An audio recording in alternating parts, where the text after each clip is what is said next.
제가 작년에 이렇게 남미를 좀 다녀왔는데 중남미를 선교를 좀 다녀온 적이 있습니다.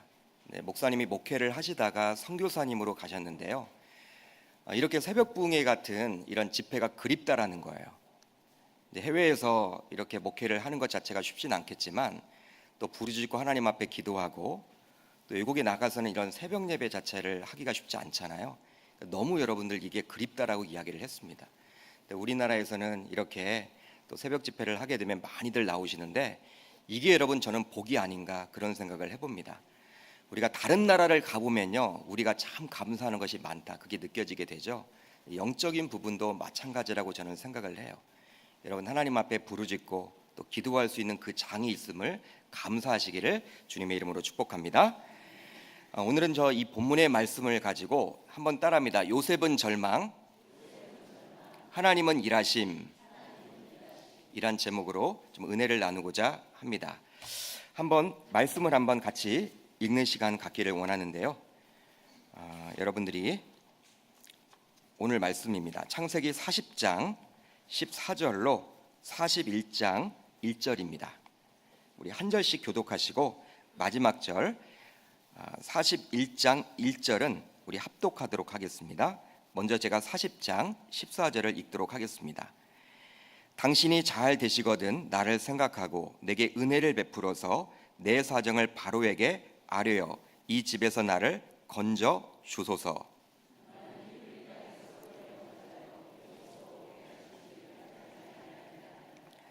떡 굽는 관원장이 그 해석이 좋은 것을 보고 요셉에게 이르되 나도 꿈에 보니 흰떡 세 광주리가 내 머리에 있고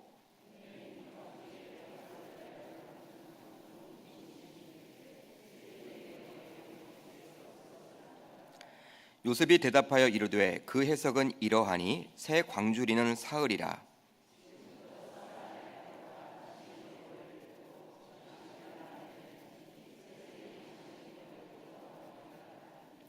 제3일은 바로의 생일이라. 바로가 그의 모든 신하를 위하여 잔치를 베풀 때 술 맡은 관원장과 떡 굽는 관원장에게 그의 신하들 중에 머리를 들게 하니라.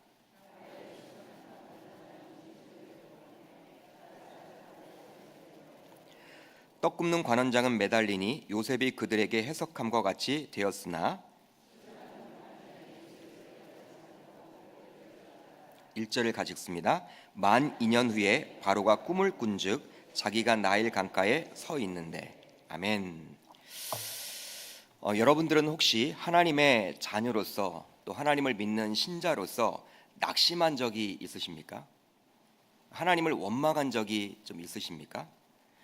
누구보다 열심히 살았고 누구보다 신앙생활을 더 철저히 하려고 잘 하려고 몸부림쳤음에도 불구하고 일이 생각보다 잘 풀리지 않아서 낙심한 적이 혹시 있으십니까?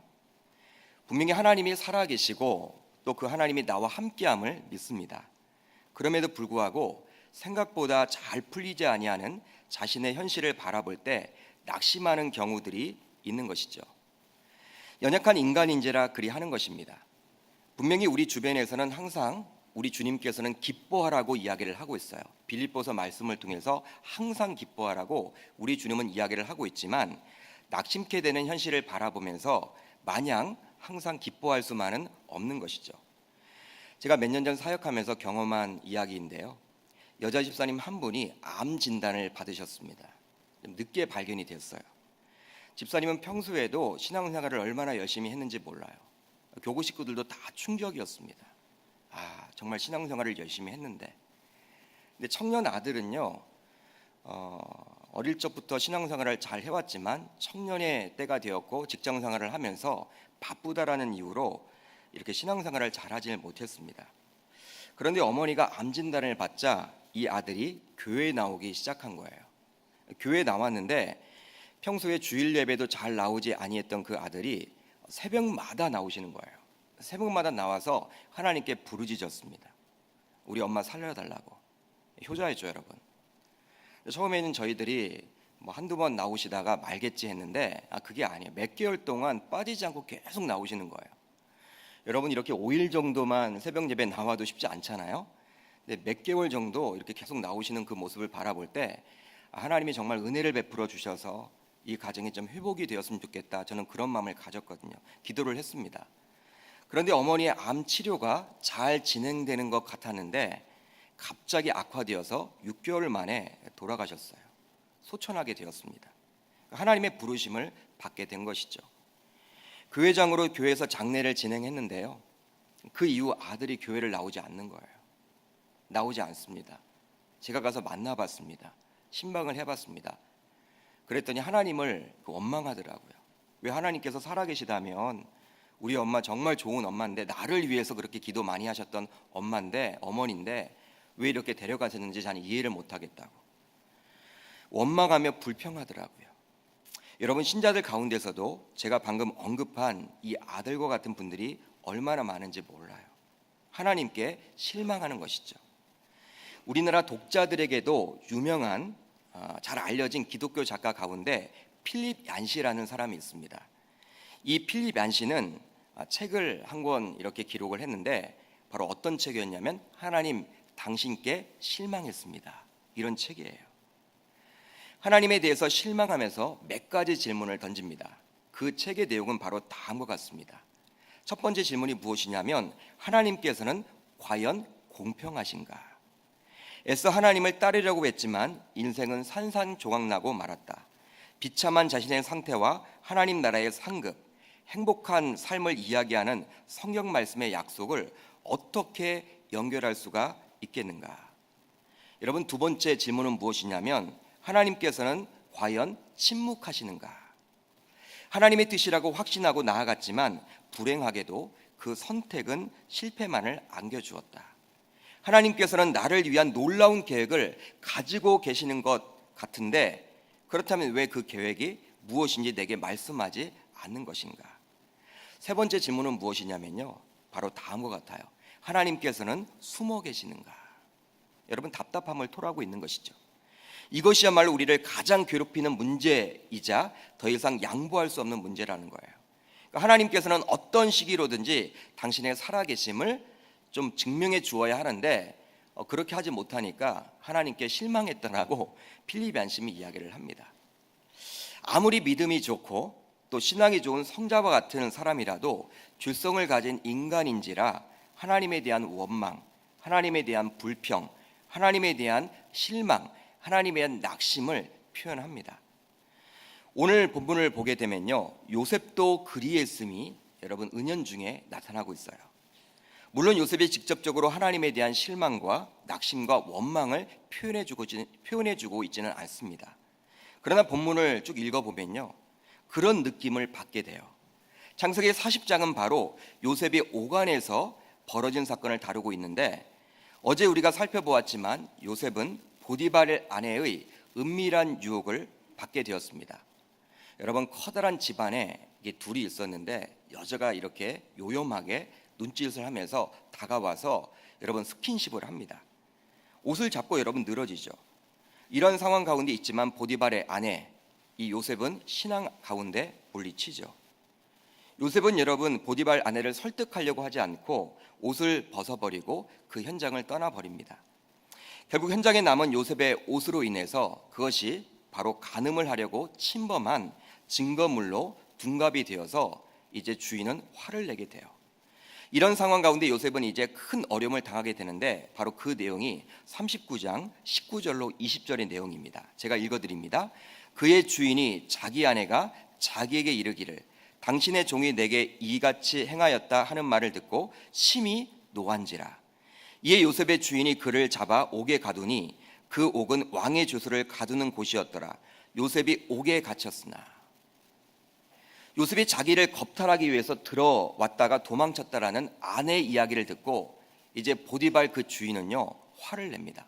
본문을 보게 되면요 심히 노한지라라고 나와 있는데 이 뜻이 어떠한 뜻이냐면 원어를 보게 되면요 용광로와 같이 불같이 화를 냈다라는 거예요. 그러니까 폭발했다라는 거예요. 폭발했다. 여러분, 보디발이 이 요셉을 그래도 신뢰했잖아요. 가정총무로 삼았잖아요. 전적으로 신뢰를 했기 때문에 자신의 대소사를 다 맡겼잖아요. 인사권을 주고 재정권을 다 주었잖아요. 그러니까 자기가 먹는 음료, 식료 외에는 다 모든 것을 주었기 때문에 믿었던 만큼 실망이 컸던 것이죠. 폭발했다라는 거예요. 폭발했습니다. 여러분, 요셉은 이제 신뢰를 다 잃고 이제 옥에 갇히게 됩니다. 옥에 갇혔어요. 요셉은 순간적으로 가정 총무라는 높은 위치에 있다가 이제 강간 미수범으로 몰려서 인생의 참담함을 맛보게 됩니다. 이렇게 옥 안에 갇혀 있던 요셉, 그에게 새로운 상황이 펼쳐지게 되는데 바로 예고방의 술 맡은 자와 떡 굽는 자 두 사람이 요셉이 갇혀 있는 그 옥 안에 같이 갇히게 된 거예요. 여러분, 이들은요 왕의 최측근으로서 정치범들입니다. 그러게 노예 신분인 요셉이 그들을 수종들게 되죠. 친위 대장이 요셉으로 하여금 이 술 맡은 자와 떡 굽는 자를 수종들도록 허락을 합니다. 그런데 놀랍게도 그 둘은 동일한 밤에 꿈을 꾸게 돼요. 꿈을 꿨습니다. 각자 말이죠. 그러나 아침에 일어나서 본인들이 맞춰보니까 이 해석이 안 되는 거예요. 만약에 동일한 꿈을 꿨다면요, 이제 어떠한 꿈이라 이제 해석이 될 텐데 각자 꿈을 꿨어요. 다른 꿈이었습니다. 해석이 안 되는 거예요. 결국 그 꿈으로 인해서 그들은 근심하게 되죠. 다음날 아침에 그들을 보게 된 요셉은요, 그들의 근심의 빛을 낯빛을 알아차리게 됩니다. 그러면서 근심하게 된 원인을 여쭤보게 되죠. 이들은 요셉에게 꿈꾼 사실을 처음에는 이야기하지 않습니다. 그러면서 그것을 해석할 자가 없다라고 그냥 이야기할 뿐이었어요. 그런 상황 가운데 요셉은 다음과 같이 말하면서 자신에게 그 꿈에 대해서 이야기해달라고 이야기를 합니다. 어떻게 이야기를 했냐면 40장 8절 말씀이죠. 40장 8절 하반절을 보면 이렇게 나와 있어요. 해석은 하나님께 있지 아니하니까 청하건대 내게 이루소서. 여러분, 어떠한 말입니까? 해석은 하나님이 하시는 거다. 한번 나에게 말씀해 주십시오. 내가 하는 것이 아니라 하나님이 하시는 것입니다. 이렇게 이야기를 해요. 결국 이 정치범 두 명은요, 요셉에게 자신들의 꾸었던 그 꿈에 대해서 이야기를 해주고 있죠. 먼저 술 맡은 자는 자신의 꿈을 요셉에게 이야기를 합니다. 어떻게 이야기를 하냐면 술 맡은 자 앞에 포도나무가 있었다고 그래요. 근데 그 나무에 새 가지가 있고 싹이 나서 꽃이 피고 포도송이가 막 익었는데 그 포도를 따서 그 즙을 짜서 바로의 잔에다가 담아서 바로의 손에 가져다 주었다라는 그 꿈을 이야기합니다. 여러분, 이 꿈을 들었던 요셉은요 다음과 같이 이제 해석을 해요. 본문 12절 13절을 보면 이렇게 나와 있죠. 요셉이 그에게 이르되 그 해석이 이러하니 세 가지는 사흘이다. 지금부터 사흘 안에 바로가 당신의 머리를 들고 당신의 전직을 회복시키리니 당신이 그 전에 술 맡은 자가 되었을 때 하던 것 같이 바로의 잔을 그의 손에 드리게 되리이다. 여러분, 한마디로 무엇입니까? 좋은 꿈이죠. 회복된다라는 거예요. 지금 술 맡은 자는요 정치범이지만 지금 갇혀 있습니다. 옥 안에 갇혀 있어요. 그런 상황 가운데 3일 안에 전직이 회복된다라는 좋은 꿈 이야기를 합니다. 해석을 그렇게 했죠. 이런 좋은 꿈의 해석을 옆에서 듣게 된 떡 굽는 자도 요셉에게 희망을 가지고 나에게도 좋은 이야기를 해주겠다, 이런 마음을 가지고 이제 자신의 꿈에 대해서 이야기를 합니다. 어떤 여러분 이야기였냐면 흰떡 새 광주리가 자신의 머리에 있는데 맨 윗 광주리에 바로를 위하여 만든 각종 구운 음식이 있는데 새들이 찾아와서 자신의 머리에 광주리에서 그 바로를 위해서 만든 모든 구운 음식을 이렇게 먹었다라는 그 이야기를 했어요. 이런 꿈에 대해서 요셉은 다음과 같이 해석을 합니다. 바로 본문 18절부터 19절인데 이렇게 나와 있죠. 요셉이 대답하여 이르되 그 해석은 이러하니 새 광주리는 사흘이라. 지금부터 사흘 안에 바로가 당신의 머리를 들고 당신을 나무에 달리니 새들이 당신의 고기를 뜯어 먹으리이다 하더니. 여러분, 어떠한 내용입니까? 좋지 않은 꿈이죠. 죽게 된다라는 거예요. 그러니까 술 맡은 관원장은요 이제 살아나서 이제 복귀가 되지만 이 떡 굽는 관원장은 어떻게 된다? 죽게 된다라고 이야기를 합니다. 이렇게 꿈을 해석하면서 전직이 복귀된다라는 좋은 꿈을 꾸게 된다라는 좋은 꿈의 해석을 해주었던 술 맡은 관원장에게 요셉은 다음과 같이 부탁을 하게 돼요. 여러분, 중요한 구절인데요. 본문 14절로 15절을 한번 같이 읽어보겠습니다. 시작. 당신이 잘 되시거든 나를 생각하고 내게 은혜를 베풀어서 나는 히브리 땅에서 끌려온 자요 여기서도 옥에 갇힌 일은 행하지 아니하였나이다. 여러분 위의 구절을 보게 되면요, 현재 요셉의 마음이 어떠한 것 같습니까? 여러분 어떠한 것처럼 느껴지십니까? 요셉의 마음이. 술 맡은 관원장이 왕에게 말을 잘해서 자신의 처지를 살펴서 이 집에서 구원해 달라는 거예요. 즉 술 맡은 관원장에게 은혜를 베풀어 달라고 요구하고 있는 것이죠. 요셉이 얼마나 영적이고 또 대단한 인물인지에 대해서는 어제 우리가 살펴봤습니다. 여러분 여자가 유혹을 하는데 달려드는데 여러분 그 현장을 피해버리잖아요. 보통 여러분 영적인 사람 아니고서는요 이럴 수가 없는 거거든요. 웬만한 사람 다 넘어갑니다. 달려들라고 여러분이 요청을 하니까.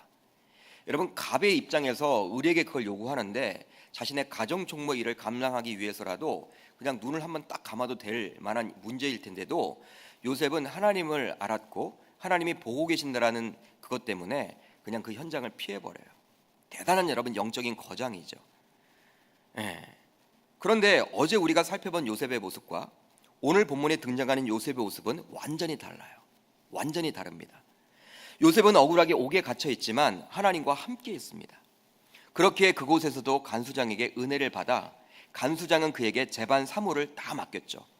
그리고 요셉을 믿었기 때문에 간수장은 살펴보지도 않았습니다. 이런 모든 것이 바로 여호와 하나님과 함께했기 때문에 가능했는데 실제로 요셉이 오간에 갇히게 된 과정부터 하나님의 개입이 있었어요. 하나님의 개입이 있었다라는 거예요.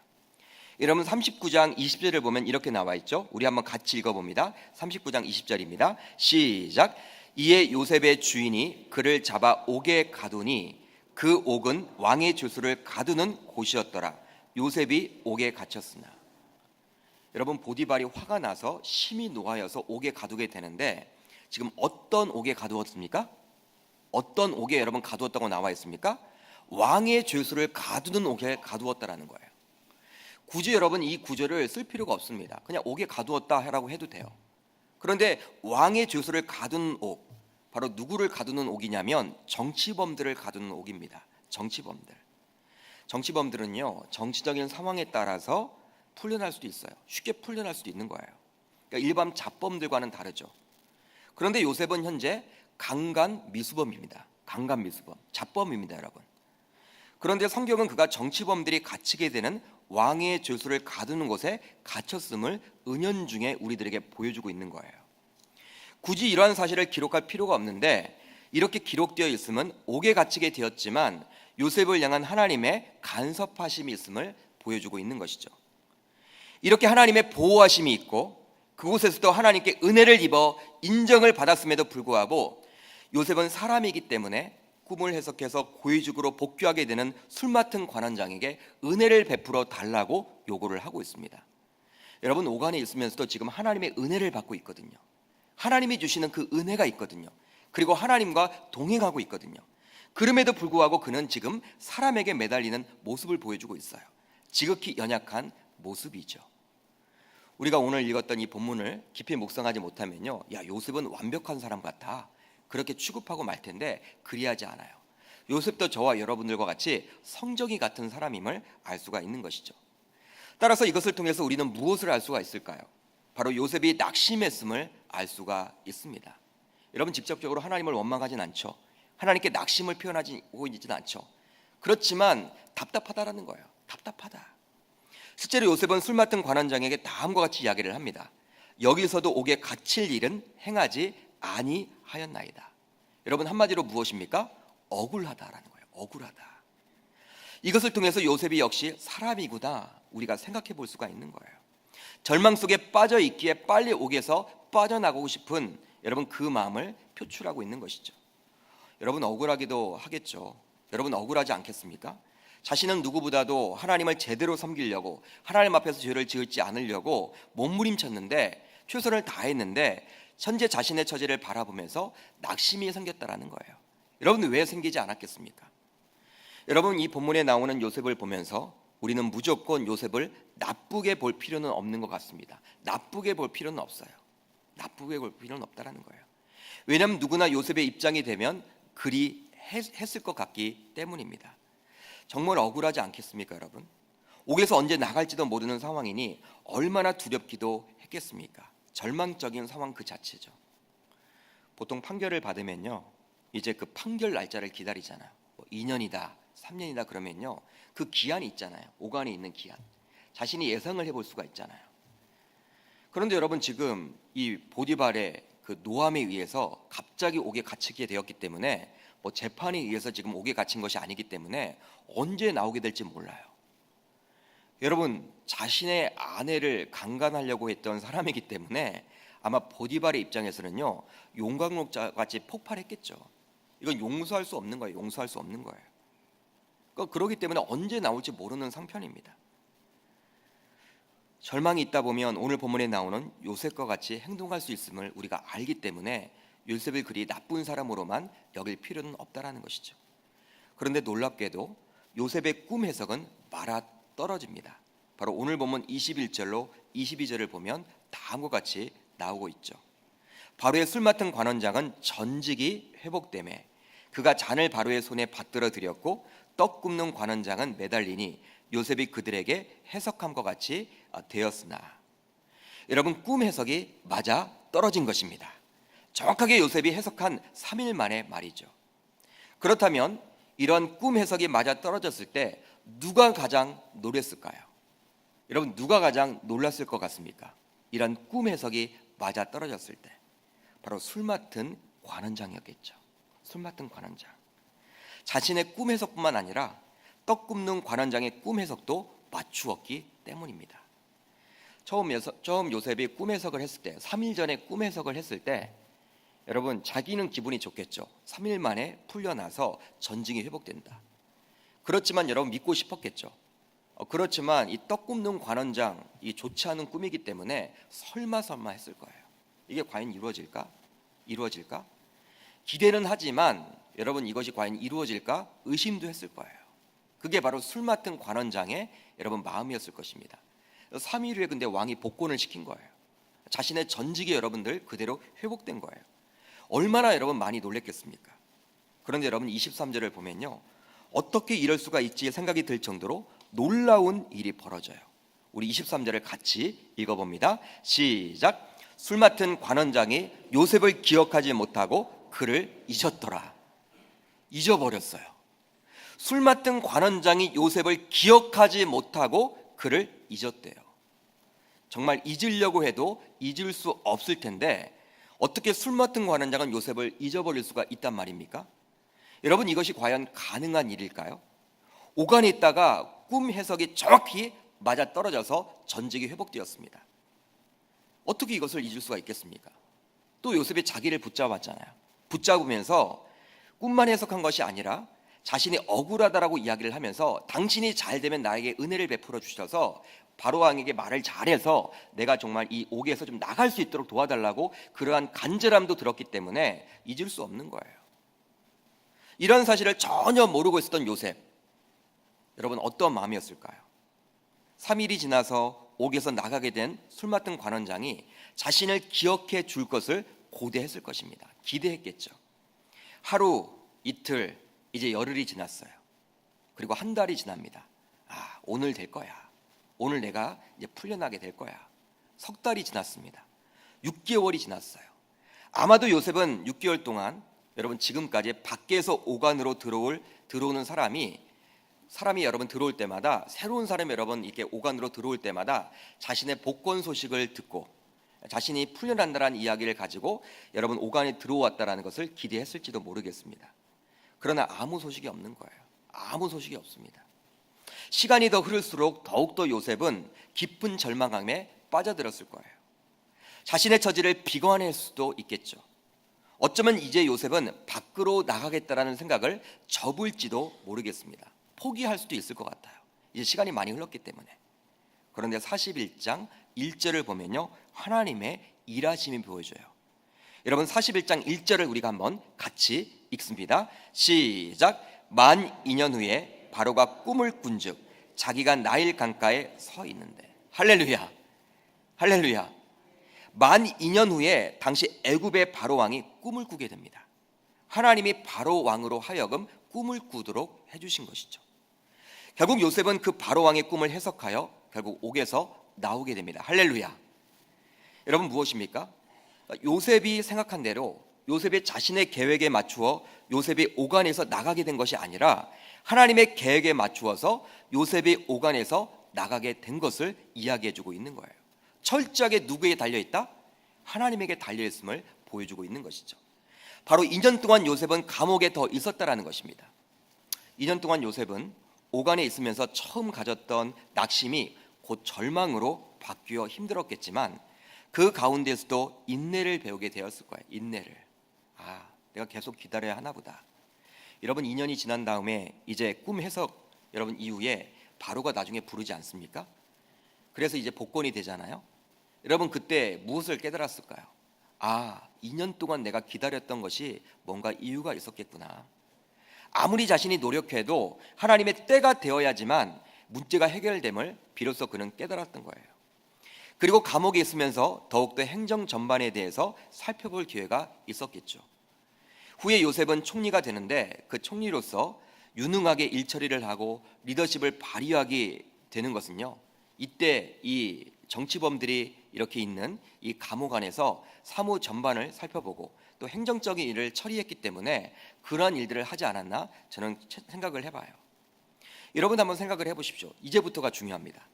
만약에 왕의 술 맡은 관원장이 전직이 복귀된 후 바로 요셉을 떠올려서 왕에게 이야기를 해서 요셉이 이제 감옥에서 나오게 되었다고 칩시다. 여러분 그러면 어쩌면 이제 요셉은요 나오긴 되었지만 노예 신분은 그대로일 수도 있어요. 아직도 노예겠죠. 아니 은혜로 노예 신분에서 벗어나 자유인이 되었어도요, 가나안 땅에 돌아가서 아버지 야곱을 만나게 되어도 그리고 형들을 만난다 해도 요셉의 입장에서는 좋은 그림이 아닙니다. 그렇게 좋은 그림이 아니겠죠. 자신을 팔아넘긴 형들에 대한 분노가 분명히 있을 거예요.